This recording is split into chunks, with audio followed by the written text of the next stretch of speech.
Alright everyone, my name is M.Tommy of Peace Ike Ministry. It's Monday right here, and I want to speak quickly on Pastor Creflo, yes, dollar confession about tithing.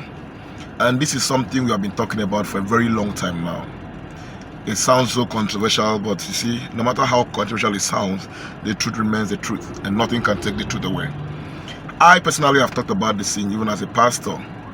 I can remember Prophet Bishop talk about it as well. Many people have talked about it. Abel Damina have talked about it, and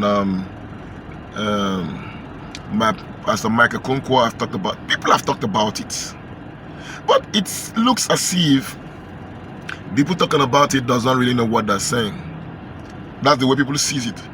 Listen, the fact that a particular doctrine and teaching is popular does not validate it.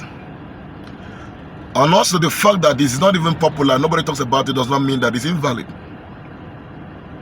What I mean is, everyone could be preaching about one particular thing, and that could be wrong. Don't forget the story of Micaiah. All the prophets said, this man you will win.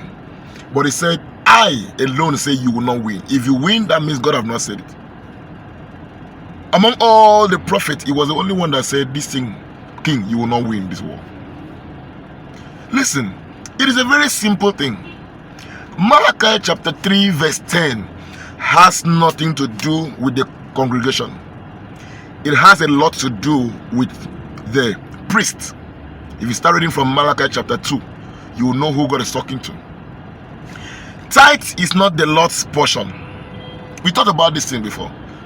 If you read from the beginning, you see that tithe, when it said it is the Lord's portion, the Lord's portion is not tithe. Tithe is what you get out of, the Lord's portion is what you get out of tithe.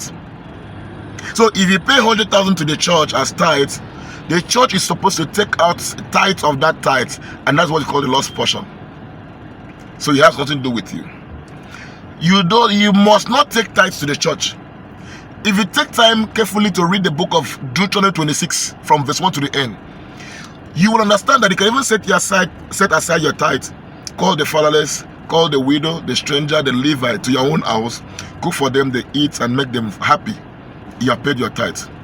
The prayer for tithing is not in Malachi chapter 3 verse 10, that I will open the windows of heaven and shower down blessing upon you.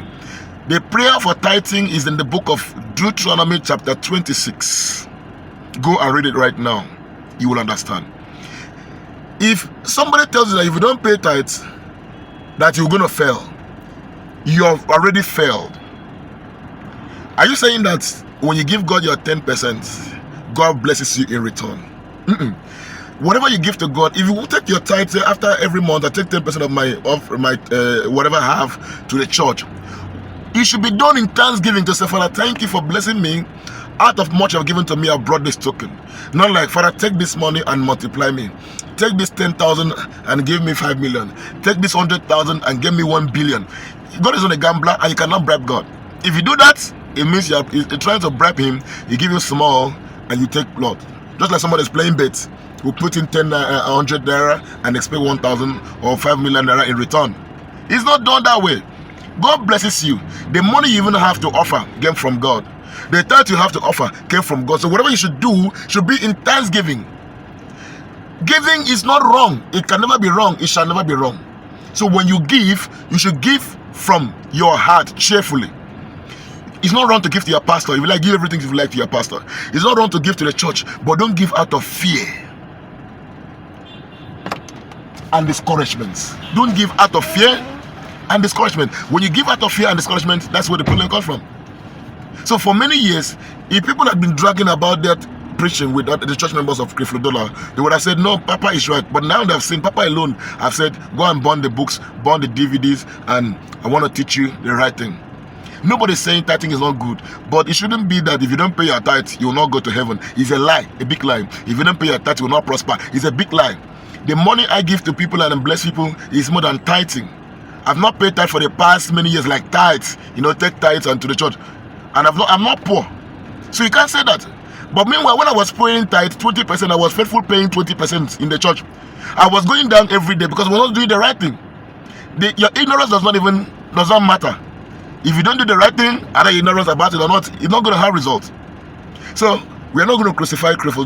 The main thing is that we thank God for him, for his life, and him realizing this thing on time to say, okay, I was wrong, I'm sorry, let's do the right thing now. Every one of us make mistakes at every point in time, and we go back to God for forgiveness. That's what he has done. So, but for you now, learn a lesson. Examine everything you hear from the pulpit in the light of God's word. That's the only way you can stand the test of time. Go back right now, read that book of Deuteronomy 26, and you will understand exactly what God has to say about tithing. God bless you. I love you. If you have any question, put it down there, and I'm going to answer you in the next video. God bless you.